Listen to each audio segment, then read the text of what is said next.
നല്ല ടേസ്റ്റ് ആയിട്ടുള്ള ഒരു ഗ്രിൽ ചിക്കനാണ് ഇവിടെ ഉണ്ടാക്കുന്നത്. OTG ഓവനിലാണ് ഗ്രിൽ ചിക്കൻ ചെയ്യുന്നത്. കടയിൽ നിന്ന് വാങ്ങിക്കുന്ന അതേ ടേസ്റ്റിൽ നമുക്ക് വീട്ടിൽ തന്നെ ചെയ്തെടുക്കാവുന്നതാണ്.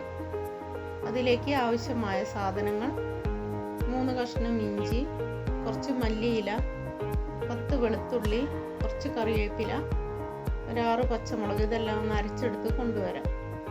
അടുത്തതായി ചിക്കനെയാണ് കട്ട് ചെയ്യേണ്ടത്.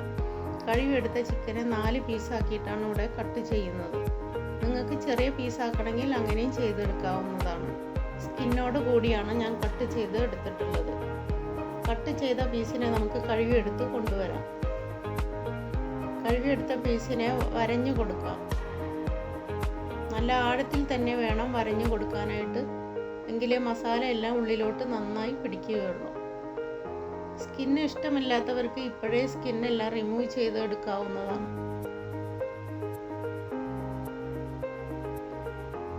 വരഞ്ഞു കൊടുത്ത ചിക്കനിലോട്ട് അരച്ചു വെച്ച അരപ്പെല്ലാം ഇട്ട് കൊടുക്കാം. മഞ്ഞൾപ്പൊടി, കുരുമുളക്, ഗരം മസാല ഒരു 1/4 ടീസ്പൂൺ ഇട്ട് കൊടുത്തിട്ടുണ്ട്. ആവശ്യത്തിനുള്ള ഉപ്പ്, ചെറുനാരങ്ങ നീര് അത്യാവശ്യം ഒഴിച്ചു കൊടുക്കണം. കുറച്ച് ഓയിൽ കൂടി ഒഴിച്ചു കൊടുക്കാം. നന്നായി മിക്സ് ചെയ്യാം.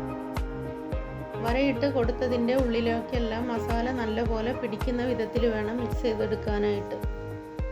കുറച്ച് മഞ്ഞളുടെ കുറവുണ്ട്, അതുകൊണ്ട് കുറച്ച് മഞ്ഞൾപ്പൊടി ഇട്ട് കൊടുത്തിട്ടുണ്ട്. മഞ്ഞളും ഉപ്പും ഇപ്പോൾ നോക്കി കുറവുണ്ടെങ്കിൽ ചേർക്കാവുന്നതാണ്. ഓരോരുത്തരുടെ ഇഷ്ടത്തിനനുസരിച്ച് എരിവ് കൂട്ടുകയും കുറയ്ക്കുകയും ചെയ്യാം. ഈ കാന്താരി മുളക് ഉണ്ടെങ്കിൽ അതാണ് കുറച്ചും കൂടി നല്ലത്. എൻ്റെ അടുത്ത് കാന്താരി മുളക് ഇല്ലാത്തത് കൊണ്ട് സാധാ പച്ചമുളകാണ് ഞാൻ ചേർത്തിട്ടുള്ളത്.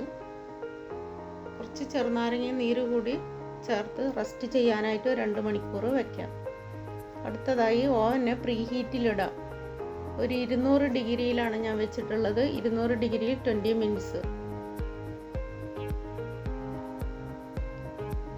റസ്റ്റ് ചെയ്ത ചിക്കനെ ഗ്രില്ലിൻ്റെ മേലെ നിരത്തി വെച്ച് കൊടുക്കാം. ഓരോ പീസും നിരത്തി വെച്ച് അതിൻ്റെ മുകളിൽ കുറച്ച് ഓയിൽ തടവി കൊടുക്കാം. ഉള്ളി, പച്ചമുളക് എല്ലാം ഇട്ട് സെറ്റ് ചെയ്ത് ഓവനകത്ത് വയ്ക്കാം. 200 ഡിഗ്രിയിൽ ഒരു 40 മിനിറ്റാണ് ഞാൻ വെച്ചിട്ടുള്ളത്. 40 മിനിറ്റ് ഒക്കെ ആകുമ്പോഴത്തേന് ചിക്കൻ റെഡി ആയി കിട്ടും. ഇടയ്ക്ക് ഒന്ന് തിരിച്ചും മറിച്ചും ഇട്ട് കൊടുക്കേണ്ട ആവശ്യമൊന്നുമില്ല. മുകളിലും കോയിലുണ്ട്, താഴെയും കോയിലുണ്ട്. അത് ചൂടായിട്ട് കറക്റ്റായിട്ട് വേവ് കറക്റ്റായി വരും. ഇതിൻ്റെ താഴെ കുറച്ച് ഉരുളക്കിഴങ്ങും ഉള്ളിയും കട്ട് ചെയ്ത് വെച്ച് കൊടുത്തിട്ടുണ്ട്. ചിക്കൻ റെഡി ആയിട്ടുണ്ട്. നല്ല പോലെ സോഫ്റ്റായി വന്നിട്ടുണ്ട്. നല്ല സ്മെല്ലും ഉണ്ട്. എല്ലാവരും ട്രൈ ചെയ്ത് നോക്കണം. ഓവനില്ലാത്തവർ വിഷമിക്കേണ്ട ആവശ്യമൊന്നുമില്ല. സ്റ്റവിൽ ചെയ്യാവുന്നതാണ്. ഒരു ഫ്രൈ പാനിൽ ലോ ഫ്ലെയിമിൽ വെച്ച് ഒരു 45 മിനിറ്റോളം അടച്ച് വെച്ച് വേവിക്കാം. ഇടയ്ക്കൊന്ന് തിരിച്ചും മറിച്ചും ഇട്ട് കൊടുത്താൽ മതി. ഇതേപോലെ തന്നെ സോഫ്റ്റായിട്ട് കിട്ടും. ചെറുനാരങ്ങ നീര് അത്യാവശ്യം ഒഴിക്കണം, എങ്കിലേ നല്ല സോഫ്റ്റായിട്ട് വരുള്ളൂ. ഇത് നല്ല സോഫ്റ്റായി വന്നിട്ടുണ്ട്. 1 കിലോ ചിക്കന് ഞാൻ ഒരു ചെറുനാരങ്ങയുടെ ഫുൾ നീരും എടുത്തിട്ടുണ്ട്. എല്ലാവരും ട്രൈ ചെയ്ത് നോക്കണം.